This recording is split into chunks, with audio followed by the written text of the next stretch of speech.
Guys, आज मैं आई हूँ अपने एक नए वीडियो के साथ और नए क्वेश्चन के लिए। क्या मेरा क्वेश्चन जो है वो है कि मैं बुरी तरह फंस चुकी हूँ। जैसे कि मैंने अपनी लास्ट स्टोरी बताई थी कि मैं बीएमसी में अपना दवाखाना के अंदर जो काम करती थी और वहाँ पर मुझे वेटिंग लिस्ट में रखा गया है और वेटिंग लिस्ट में रखा गया और अभी तक कोई कॉल नहीं आया। कॉल ना आने की वजह से मैं घर में बैठी थी, इसलिए मेरे पापा ने मुझे सजेस्ट किया कि तुम मेडिकल शॉप के लिए जाओ। मेडिकल शॉप की कोई तैयारी चल रही है, रेनोवेशन वगैरह चल रहा था, मैंने आप लोग को दिखाया था। रेनोवेशन वगैरह हो गया है अभी और फर्नीचर वगैरह भी मैंने बनाने के लिए दिया था, वो भी बन चुका है। फिटिंग वगैरह बाकी है अभी। एफडीए में अप्लाई करना है। एफडीए में अप्लाई करने के लिए भी मैं ट्राई करूँ, बट 1 वीक से सर्वर डाउन है। सो 1 वीक से सर्वर डाउन है एंड एक चीज़ है बिकॉज अभी तक मुझे अप्लाई करना और बहुत डिले हो रहा है उस चीज़ में, बिकॉज मेरा जो लाइसेंस है वो ऑलरेडी दूसरी मेडिकल पे रजिस्टर्ड था, वहाँ से लाइसेंस निकालना है एंड देन एफडीए में अप्लाई करना। पता नहीं कितना दिन जाएगा सारी चीज़ों में, बिकॉज सर्वर 1 वीक से डाउन है, 1 वीक लेट हो चुका है। हर जगह मतलब मैं डिले में ही चल रही हूँ, पता नहीं मेरी लाइफ में क्या चल रहा है। और अभी मेडिकल के मतलब एक तरह से पूरी तैयारी मेडिकल की हो चुकी है, सेटअप चल रहा है हम लोग पूरा, मतलब इधर उधर सारा चीज़ें। और अभी कल मेरी लाइफ में ऐसा हुआ है कि मैं क्या ही बोलूँ, और उसके बाद से फिर अभी मेरे माइंड में फिर मेडिकल के ऑप्शन को लेकर मैं आगे पीछे हो रही हूँ। मैं आप लोगों से सजेशन लेने आई हूँ कि मुझे क्या करना चाहिए मेरी लाइफ में। अभी तक तो मैं अपना दवाखाना में थी और मैं वहीं पर करना चाहती थी, मेरा कोई अपना मेडिकल खोलने का कोई मेरा अभी तो प्लान नहीं था। अगर अभी मेरा प्लान होता अपना खुद का मेडिकल करने का तो मेरे पास उतना बजट होता ना, बट मेरे पास अभी कोई मेरा प्लान नहीं था मेडिकल खोलने का, इसलिए मेरा कोई बजट नहीं था। वो तो अचानक से मेरी जॉब गई और फिर मैं डिप्रेशन में थी, स्ट्रेस बहुत बढ़ रहा था, क्योंकि मैंने अभी तक तो जब से मेरा डिग्री वगैरह पूरा हुआ है मैंने वर्किंग की थी और अभी अचानक से घर में बैठने के बाद मुझे दूसरे जगह से ऑफिस आ रहे थे जॉब के लिए, बट जो अपना दवाखाना का टाइमिंग वगैरह था वो मुझे एडजस्ट हो गया था, तो मैं दूसरे वाले जॉब में फिर से मतलब सेटल नहीं हो पाती ऐसा मुझे लगा, बिकॉज फैमिली है, घर है, बच्चा है, सब कुछ है, तो फिर सारी चीज़ें मैनेज करना। और जो अपना दवाखाना का वो टाइमिंग था ना वो मेरा 3 to 10 का था, आफ्टरनून में 3 o'clock का मेरा टाइमिंग था, 3 to 10 की ड्यूटी टाइमिंग थी, तो वो मुझे अच्छा था, मतलब सारा काम वगैरह सब कुछ मैनेज हो रहा था उसमें मेरा। तो फिर उसके बाद फिर जॉब चली गई, तो फिर मैं घर में थी। फिर ऐसा हुआ था ना कि जब हमको मतलब ये चीज़ें पहले से थी कि मतलब जून के बाद नए लोग भी फॉर्म भरेंगे और अकॉर्डिंग टू मेरिट लिस्ट ये लोग देने वाली हमको पता था, बट मुझे ऐसा था कि वो लोग हमको पहले प्रायोरिटी देंगे। बट फिर भी मेरे मन में मतलब एक रहता है ना कि हमारा जॉब ऐसे मतलब इसमें, तो मैंने दूसरे जगह भी इंटरव्यू दिया था उस टाइम पे टाटा मेमोरियल, जो टाटा हॉस्पिटल है परेल में, उसका एडवर्टाइजमेंट आया था, वो भी कॉन्ट्रैक्ट बेसिस के लिए। तो मैं वहाँ पर गई थी इंटरव्यू देने के लिए, मई में 20 मई को मैं गई थी इंटरव्यू देने के लिए वहाँ पर। तो 20 मई को इंटरव्यू उन लोगों ने कहा था कि अगर आप लोग का सिलेक्शन होगा तो आप लोगों को कॉल आएगा, और वहाँ पर सारा कैंसर का है। तो हमको जो इंटरव्यू में पूछा गया था कैंसर से रिलेटेड, तो अभी हम लोग ने कैंसर से रिलेटेड ज़्यादा डील नहीं किया, तो फिर मैंने मतलब इंटरव्यू में बोला था जितना मुझे उन लोगों ने पूछा था, मुझे जितना पता था मैंने कैंसर से रिलेटेड मैंने बताया था। उसके बाद उन लोगों ने मुझे पूछा था कि तुम कर पाओगे, तो मैंने बोला था ठीक है मुझे आता नहीं है, मैंने किया नहीं है, बट अंडर सुपरविजन लूँगी तो मैं कर लूँगी। तो अभी तो ये वाली जॉब चली गई अपना दवाखाना वाली, और वहाँ से भी कोई कॉल नहीं आया था मुझे, बिकॉज मई में मैंने इंटरव्यू दिया था and now it's July complete. तो मतलब अगर किसी को सिलेक्शन करना है तो कॉल तो 10-15 दिन कितने दिनों में ही आता है। और लेकिन जब मैं वहाँ इंटरव्यू के लिए गई थी तब मैं ऑलरेडी अपना दवाखाना में जॉब पे थी, तो मैंने उन लोगों को शेयर किया था कि हाँ मैं अपना दवाखाना में हूँ और मेरा जून तक का कॉन्ट्रैक्ट है। तो उसके बाद अभी वो लोग ने ऐसा कहा है कि न्यू फॉर्म्स वगैरह आएंगे तो अकॉर्डिंग टू मेरिट लिस्ट वो लोग लेंगे और ऐसा सब है, तो मैंने वो सब चीज़ें वहाँ पर शेयर की थी। तो वो सब चीज़ें अब ऐसा हुआ है ना कि मतलब पूरा मेरा मेडिकल का सेटअप अभी चल रहा है और अभी कल मुझे वहाँ से कॉल आया ज्वाइनिंग के लिए। अब मेरा आधा सेटअप यहाँ पर हो चुका है, अब मुझे समझ ही नहीं आ रहा। अभी तक तो मैं बीएमसी के अंदर जो काम करती हूँ मुझे अच्छा लगता है वहाँ काम करना, तो मैं उसमें थी। अभी तक मैंने वेट भी किया, 1 मंथ मैंने वेट किया वहाँ पर ज्वाइन करने के लिए कि अभी कॉल आ जाएगा वेटिंग लिस्ट में, बट नहीं आया था। और अब जब मैं मेडिकल की मतलब बोलते हैं ना मेडिकल की चढ़ान पे चढ़ चुकी हूँ, आधे सेटअप कर चुकी हूँ, सारी प्लानिंग हो चुकी है कैसे क्या करना है, बोर्ड, फिर फर्नीचर, फिर अपना एफडीए में कैसे अप्लाई करना है, मैंने सारी चीज़ें मतलब फिक्स कर ली है कि हाँ ये काम इसका, और मैंने आधे लोगों को दे भी चुकी हूँ काम करने के लिए, जैसे फर्नीचर वगैरह का हो चुका है। एंड देन एफडीए में भी अप्लाई करने के लिए मैंने लाइसेंस के लिए, जहाँ पर मेरा लास्ट मेडिकल पे था वहाँ से मैंने निकालने के लिए बोला है, फिर अभी निकालने के लिए बोला है और अभी तक लाइसेंस निकला नहीं है बिकॉज एफडीए का सर्वर डाउन है, तो लाइसेंस निकला भी नहीं है और मेरा आगे का प्रोसेस हुआ भी नहीं। बट लाइसेंस के अलावा बाकी दूसरी चीज़ें मेरी ऑलरेडी है। और अभी मुझे कल टाटा मेमोरियल से फ़ोन आया है ज्वाइनिंग के लिए। अब मुझे समझ नहीं आ रहा कि मैं क्या करूँ, मतलब टाटा मेमोरियल से जो फ़ोन आया है वहाँ पर ज्वाइन करूँ या फिर अपना खुद का सेटअप करूँ। मैंने कल पापा मम्मी से भी ये सब चीज़ें शेयर की, तो पापा मम्मी मेरे ऊपर छोड़ रहे हैं कि तू समझ कि तुझे क्या करना है।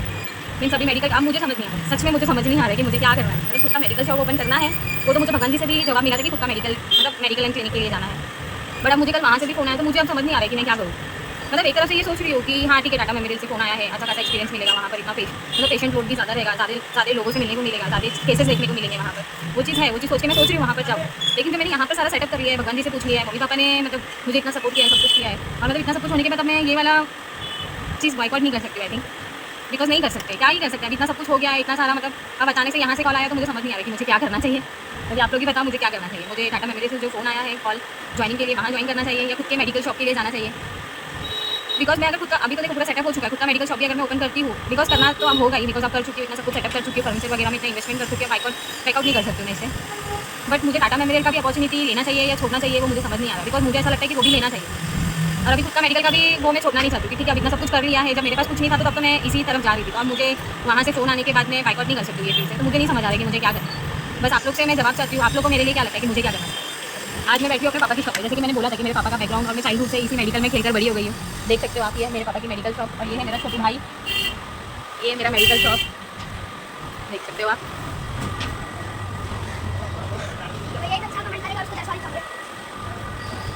तो ये है मेरे पापा की शॉप और इसीलिए मेरे पापा भी मुझे सजेस्ट कर रहे हैं कि अपने खुद के मेडिकल शॉप के लिए जाओ, और ठीक है खुद के मेडिकल शॉप के लिए इज़ बेस्ट ऑप्शन, बिकॉज ये जो टाटा मेमोरियल से भी मुझे फ़ोन आया है वो भी तो कॉन्ट्रैक्ट बेसिस ही है ना। हम कितने टाइम तक मतलब कॉन्ट्रैक्ट बेसिस पे उड़ेंगे, कितने टाइम तक कॉन्ट्रैक्ट बेसिस पे उस पर ही हम लोग चलेंगे। इससे अच्छा कि मैं खुद का बिजनेस करूँ और मैं जाना भी चाहती हूँ। मैं तो अभी मैंने सोच लिया खुद का मेडिकल शॉप करने का, तो मैं करूँगी। बट जो वहाँ से फ़ोन आया है वो अपॉर्चुनिटी भी मैं छोड़ना नहीं चाहती। तो मुझे समझ नहीं आ रहा कि मैं दोनों चीज़ें एक साथ कैसे मैनेज करूँगी। बिकॉज मेडिकल फील्ड के लिए मैं खुद हूँ जो मेडिकल संभालूंगी, तो मैं 2 जगह ड्यूटी कैसे कर सकती हूँ, क्योंकि स्टार्टिंग में मुझे अपने मेडिकल के सेटअप में भी पूरा टाइम अपना देना पड़ेगा। तो मैं वहाँ पर भी ज्वाइन करके यहाँ पर भी करके मुझे क्या करना चाहिए आप लोग बताएं। प्लीज़ आप लोग मुझे बताना कि मुझे क्या करना चाहिए, क्योंकि मैं बहुत कंफ्यूज हूँ कि मुझे क्या करना चाहिए। अभी देखिए अभी तक तो कोई अपॉर्चुनिटी नहीं थी, इसीलिए मैं मेडिकल की तरफ ही, मेरे पापा ने बोला, मम्मी ने बोला और मेरी सिस्टर वगैरह सब लोग ने बोला कि जाओ मेडिकल की तरफ, कभी ना कभी तो तुमको मेडिकल शॉप ओपन करना ही है। तो मेरे पास बजट नहीं था, इसलिए मैं आगे नहीं बढ़ी। बट मेरे पापा ने मुझे विद मनी भी सपोर्ट किया कि ठीक है भाई मैं तुमको सेटअप करके दे रहा हूँ, तुम करो। क्योंकि कॉन्ट्रैक्ट बेसिस पे है ना, इससे अच्छा है कि हम अपना खुद का बिजनेस करें। बिकॉज कोई परमानेंट की तो अपॉर्चुनिटी हमको मिली नहीं है, कॉन्ट्रैक्ट बेसिस पे ही घूम रहे हैं हम। सो खुद का बिजनेस तो करने के लिए मैंने ठान ली है। बट अभी अचानक से बीच में मतलब मैं भगवान जी से ये मुझे समझ नहीं आ रहा कि मैं भगवान जी से भी क्या बोलूँ। अभी तक तो मैं भगवान जी के सामने भी बात ये हो रही थी कि क्यों आपने मेरी जॉब को ऐसा हुआ मेरे साथ में, क्यों ऐसा लिखा था। फिर जब मेडिकल का अपॉर्चुनिटी सामने आया तो मुझे ऐसा लगा कि शायद ऊपर वाला मतलब भगवान जी भी चाहते कि मैं खुद के बिजनेस में जाऊँ, क्योंकि बोलते हैं ना जो होता है अच्छे के लिए होता है। तो वो सोचकर अब मैं ये फील्ड में तो जा रही थी, मेडिकल फील्ड में। तो अब जब मेडिकल फील्ड में मैं जाने के लिए पूरी तैयार हो रही थी, तो फिर बीच में वहाँ से फ़ोन क्यों आना था। मतलब मई में मैंने इंटरव्यू दिया था, मई के बाद अब जाके उधर से कॉल आ रहा है मुझे ज्वाइनिंग के लिए। मतलब जून में आ जाता है, आज स्टार्टिंग ऑफ जुलाई में आ जाता है, अभी क्यों आ गया जब मैं यहाँ के लिए पूरी सेटअप में लगी हूँ। अभी मेरा दिमाग इधर उधर घुमाने के लिए वहाँ से फ़ोन क्यों आ गया। मैं हैप्पी हूँ कि वहाँ से मुझे फ़ोन आया। बिकॉज हम एचबीटी से जब मैं जब वहाँ गई ना, तो मुझे नहीं पता था कि मतलब मुझे ऐसा लगा था कि एडवर्टाइजमेंट से मुझे मिला। बट जब मैं वहाँ पहुँची थी इंटरव्यू के लिए, मेरे एचबीटी के वहाँ लगभग 10 से 12 लोग थे। जब मैं वहाँ गई, जब मैं उन लोगों से मिली, बिकॉज कोई किसी ने किसी को इन्फॉर्म नहीं किया था कि कोई इंटरव्यू के लिए जा रहा है। वहाँ जाने के बाद सब एक दूसरे को दिखा, तू भी आई ऐसा वाला सिनेरियो हुआ।